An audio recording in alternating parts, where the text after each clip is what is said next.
Prime-time local news, serving the Lakeland and Midwest regions. Good evening and thank you for joining us. As the weather gets warmer across the provinces, it usually means an increase of ticks. I had the chance to get some insight on how to protect yourself and what to look for.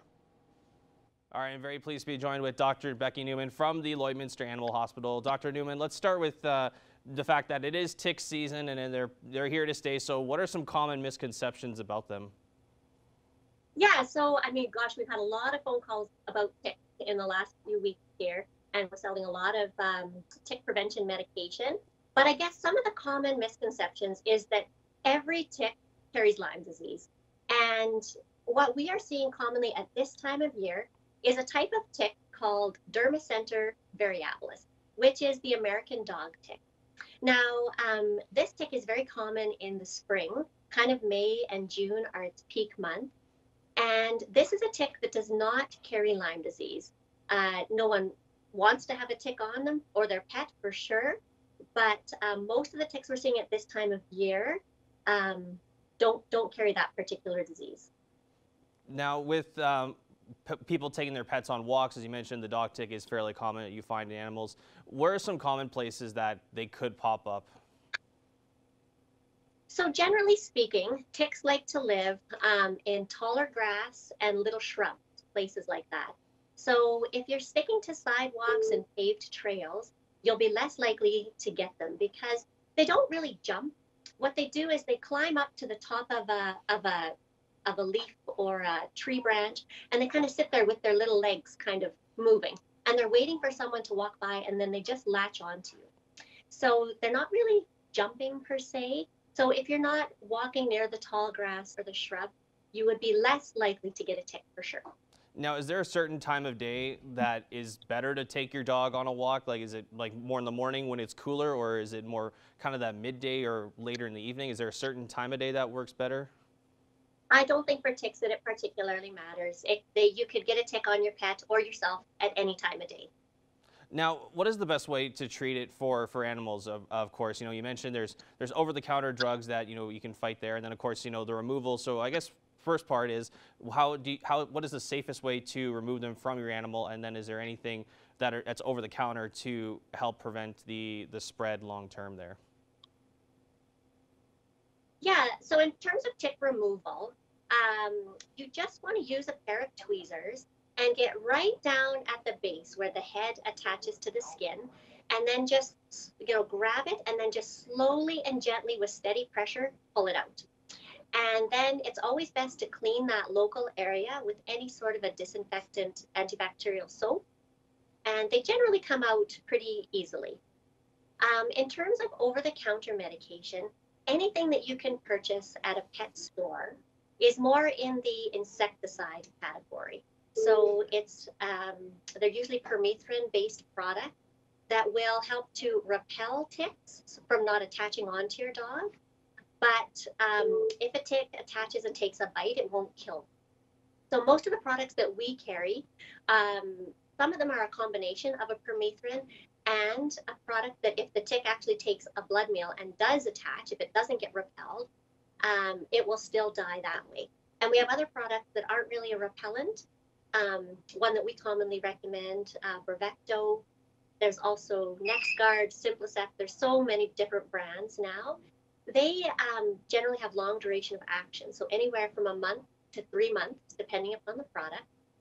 And what happens then, as soon as a tick attaches and starts to take a blood meal, it will fall off and die within 24 hours. Now, have you had any calls, recently in this season in particular, with the amount of any tick calls that are on dogs for that matter? Yes, yeah, we've had a lot of phone calls for ticks on dogs this year, and I know personally a lot more people who have had ticks on themselves this year too. So a couple of things that I do just want to point out is that both the Alberta and Saskatchewan provincial governments are still doing tick monitoring, and Saskatchewan's gone to a really neat system this year.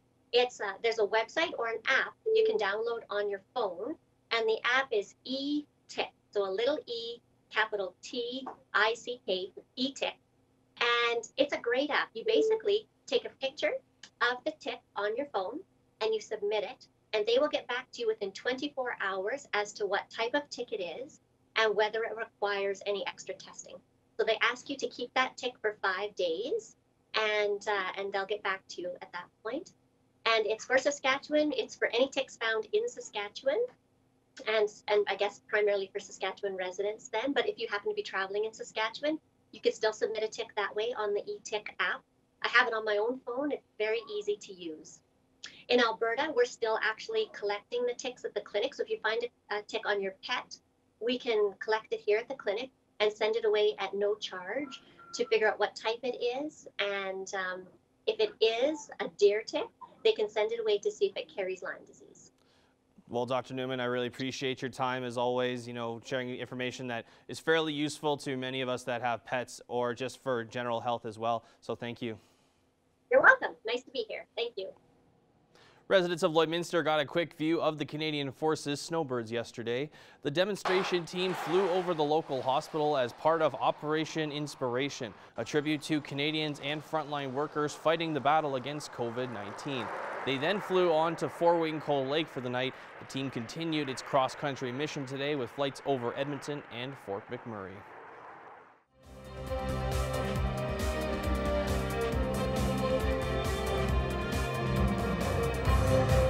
I'm joined today by Canadian track Olympic hopeful Astrid Nyami. Astrid, thank you for joining me today. And now just give us an update on what you are doing right now. Yeah, so I've been home, but I flew back from Arizona at the end of March. So I've been home now for a little bit. It's definitely been an adjustment. I've had to alter all of my workouts, mostly to be indoors, mostly doing stuff at home. But yeah, I think other than that, it's just kind of been a big adjustment in terms of training. Now, originally you had been in Arizona training. Were you still there when COVID hit? Yes, I was. Yeah, I was in Arizona. I went back in November of 2019. And then I had been there ever since. And then, yeah, once COVID-19 hit, I was there and was in this really awkward position where it was like, do I go back home to Canada? Do I stay?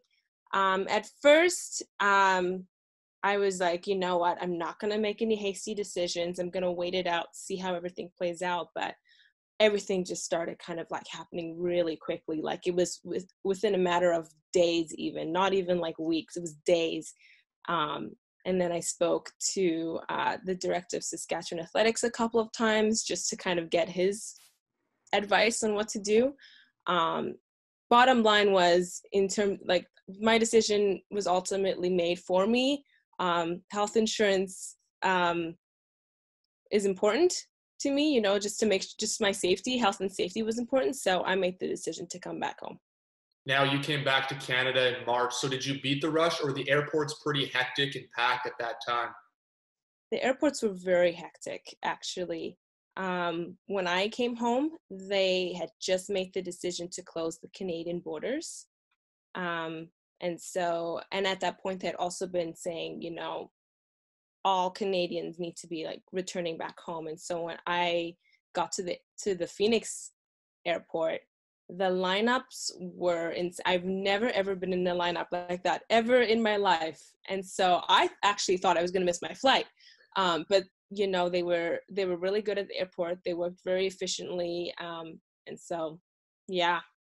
Now, we mentioned you were training to be in the Olympics this year, 2020 Summer Games. So just tell me your reaction, or what it was like finding out when the games had been postponed until 2021.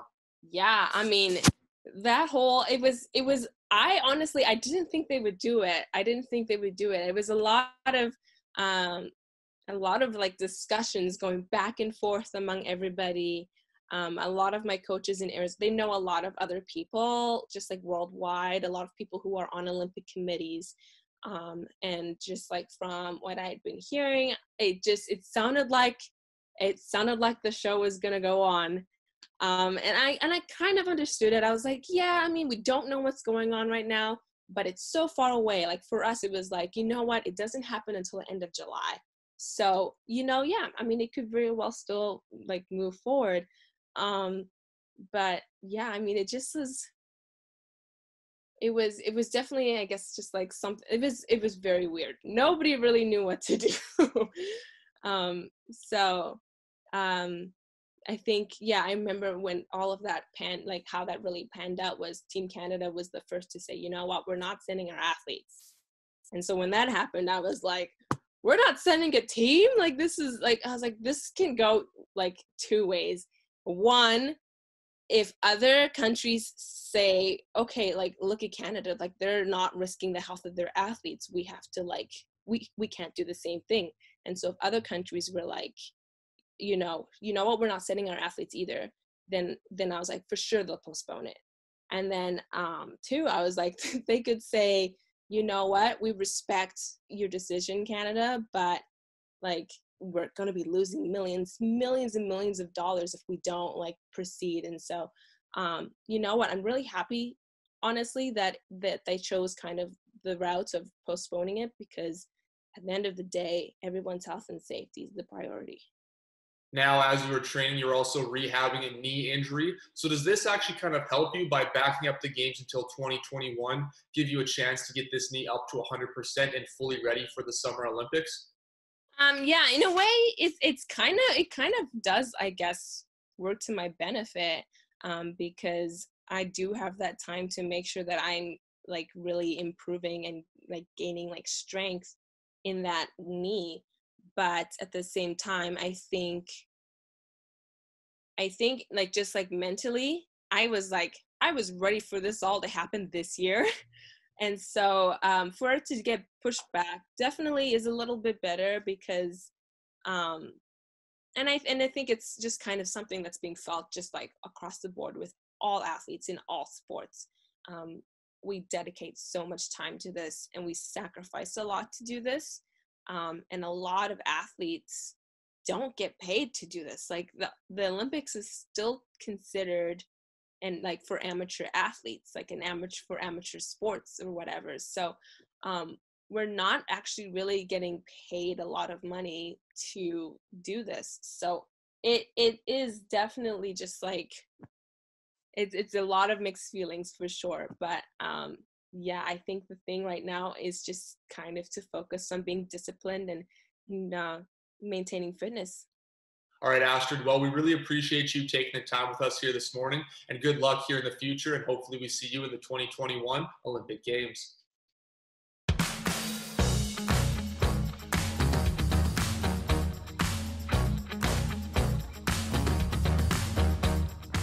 Many people look forward to getting their planting season started when the May long weekend rolls around, and there's a number of different greenhouses in our area that are open, including Wickham Nurseryland. Just keep in mind when you head out to maintain that physical distancing while you're doing your shopping. They're open Monday to Friday, 9 to 5. Saturday morning, they open at 9 a.m. And if you're looking for trees, you're looking for shrubs, or maybe you're getting set to plant those vegetables, well, they've got seed potatoes, they've got onions, they've got tomato plants, they've got corn plants, cucumber plants that have been started.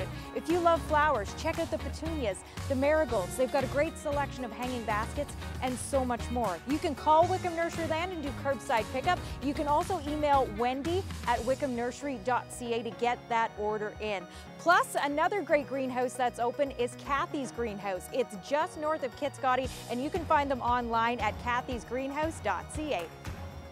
The Lloydminster Muck Run is in full swing online this year. They're challenging you to build your own obstacle course at home with your family. So maybe you'll build it inside, or maybe you'll head out to the backyard and come up with a really cool obstacle course and come up with a really neat way for you and your family to get active and get a little muddy. Video that obstacle course and make sure you post it and tag the Lloydminster Region Health Foundation so that you can get in on the fun, and you've got a chance to win some great prizes, including great prizes from Arby's. Get that video in today or tomorrow. You'll find more details online at lrhf.ca.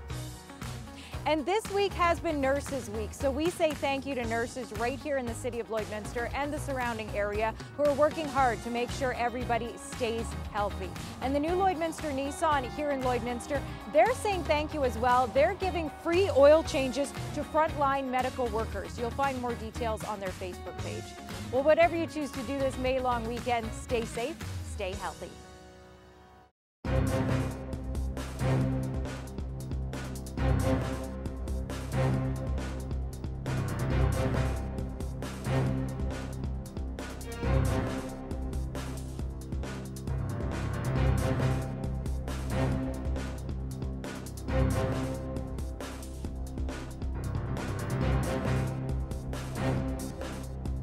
So I'm joined here with Mike Crow. He's the Vice President of Academic and Research at Lakeland College.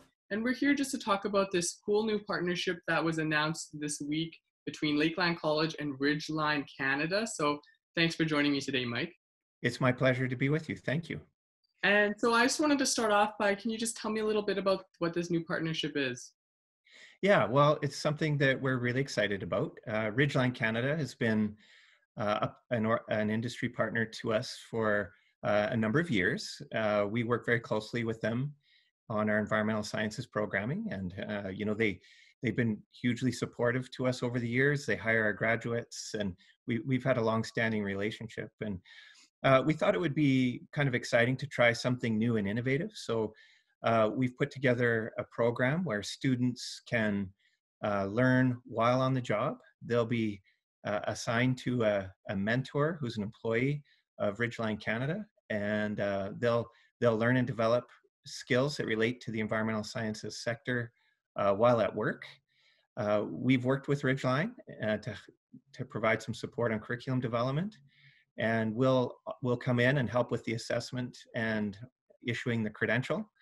But a lot of the learning that these students will take part in will happen on the job. And so it's something that's quite unique. Students will have the opportunity to come onto campus when needed, or maybe to fill some learning gaps online. But for the most part, their learning experience in their classroom will be the workplace. And like you mentioned, this is something that's a little different when it comes to learning. A lot of times students will do like in-class learning and then they'll do a practicum afterwards, and this is kind of flipping it around. How did you guys come up with this, and was it hard kind of to figure out how it would work? Well, you know what? Ridgeline came to us with the idea, and so they deserve a lot of the credit here for the innovation. It wasn't difficult, though. They did a great job on the curriculum, and our instructors have had an opportunity to work with them on refining that just a little bit so that it meets some of the learning outcomes that we have as part of our programming as well. But, that came together really well. We really like the idea of students being able to learn on the job under the guidance of a mentor who's a professional in the industry. That's something that we try to emphasize in our program anyways. We try to get students off campus as much as possible and into the field and gaining work-ready skills that way. This is that same model, but on steroids a little bit, right? They're, like you said, the practicum's at the front end, and that's really the focal point of the learning experience. And I think it's a great opportunity. It's really engaging for learners who can learn on the job in real life experiences under the guidance of a professional mentor. And then we can support that by ensuring the curriculum is meeting learning outcomes, providing assessment where necessary, and then offering the credential at the end. And what kind of credential does a student get at the end of this? Yeah, so if students complete, there's a series of modules that students can participate in, and if they complete all of those modules, they can earn a certificate. And then the credits earned during that certificate can transfer into a diploma or even a degree program that we offer here at the college, or in partnership with some of our university partners as well. And I think something that I've seen happen a lot more is post-secondary is kind of working with industry to help facilitate learning. Why do you think that's an important step for post-secondaries to take? Yeah, great question. So we really try to align our curriculum and our learning outcomes with the needs of industry so that our graduates are job ready when they complete our programs. And so we've have long-standing relationships with our industry partners. They give us lots of input into our curriculum.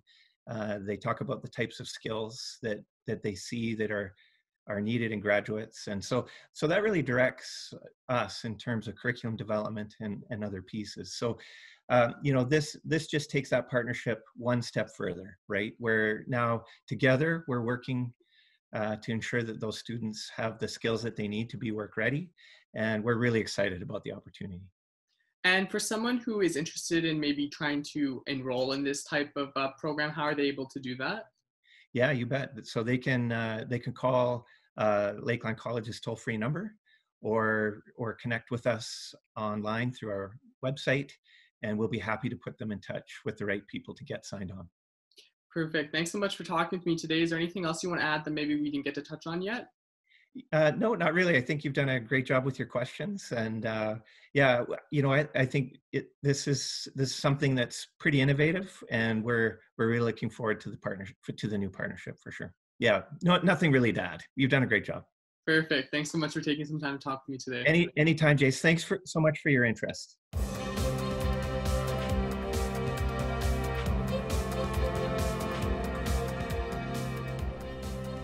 Joining me today is head coach and GM of the Lloydminster Bobcats, Nigel Dube. Nigel, thanks for joining me. Thanks for having me. Now, Nigel, how have you been keeping busy during the COVID here? Yeah, well, it's one of those on the hockey side of things. Watching a lot of video and still making all the phone calls and doing all that, and outside of here, putting on some miles running and starting to do some spring work in the backyard. Starting to practice up for your guys' Bobcats Distance Family Fun Run, which is on the 23rd. Why don't you just tell us what it's all about? Well, the Family Fun Run is just an idea that we put together here for, raise some funds for some local programs and the frontline workers that have been doing a lot during this time and all the time. But, the other part too is you can do it from wherever you are. So it's not as if, it's Saturday morning on the 23rd. There's going to be a registration and meet somewhere. It's whatever city you're at, wherever you want to run, whether it's your farm lane or whatever it might be. And, just the idea to get some physical activity together as a family or whoever, you're with during these times. And that physical activity can help out the mental side of things too. So we looked at it as a win-win and an opportunity to raise some money for some great programs and bring people together. Now, I saw on your guys' Facebook, you guys posted a video there that was saying that staff and some of the players will also be participating. Are you yourself going to be running on the 23rd? Yeah, I'm going to be running. Actually, a year ago, I did the Calgary Half Marathon just over. So I sent out a challenge to a couple others. Actually, a shout out to Ben Bygrove's dad. I challenged him to 13.2 miles. So I'm going to try and give that a go. And just one of those things that take part of our guys that are starting to send in videos. And I think some of them it's getting them up off the couch now too, or getting back in the mental mindset of working out. So it's a little good rotation to get back into. And especially in an off season where, it's been kind of chaotic for these players trying to do their off season training, trying to find places where they can work out. But going for a run is a great way. Now, you mentioned it. People can do 1, 5, 10, or there was a 10 plus as well, which you said you're doing the 13.2, right? Well, we expect you probably to, Evan. So, you better get off the saddle there and get going. But, we called it overtime because there are some people that, run every Saturday or have their running routines or whatever it was. And if they want to push it or if they want to do 10 on the bike, 10 on a walk, and 10 on a run, bless their heart, they can do whatever they feel is appropriate. So, and if they want to do 1 kilometer, all the apps now on our phones and stuff is a great way to track. So just go out and, it might be 1.5. We're not going to call them and make sure, hey, did you really do the 1 or not? We just wanted to join some smiles together, work together here and do great things.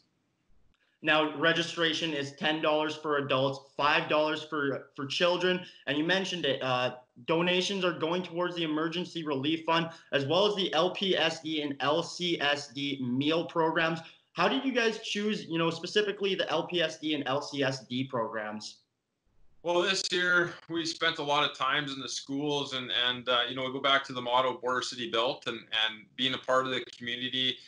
We were 2 days a week in those schools, both on the Catholic and on the public side. And we were part of their meal programs, lunches and stuff like that. Our players got a real feel for what that's like and how, valuable that is to students that may not, have those meals. So it just fit. It was something that we've been a part of and something that's probably been leaned on a little bit, more of late than ever before and could use those extra additional funds to help out and make sure, students and families are getting meals during these times too.